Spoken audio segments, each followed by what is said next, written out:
स्वाभाविक आहे, कारण मुळामध्ये ते घटनाबाह्य मुख्यमंत्री आहेत.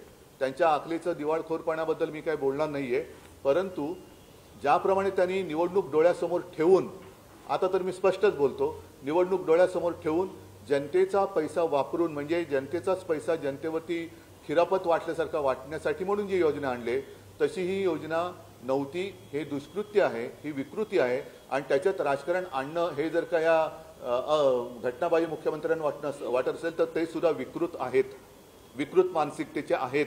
सुरक्षित बहीण ही एक प्राथमिकता असली पाहिजे.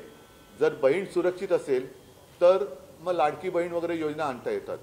आणि म्हणून मला असं वाटतं 24 ऑगस्टला महाराष्ट्रातल्या तमाम जनतेला मी विनंती करतोय की आपण सगळेजण जातपात धर्म पक्ष वगैरे भेद बाजूला ठेवून केवळ राजकीय कार्यकर्त्यांनी याच्यामध्ये यावं असं नाही आहे, तर स्वतःहून, म्हणून मी कोरोनाचा उल्लेख केला की स्वतःहून हा बंद पाळला पाहिजे.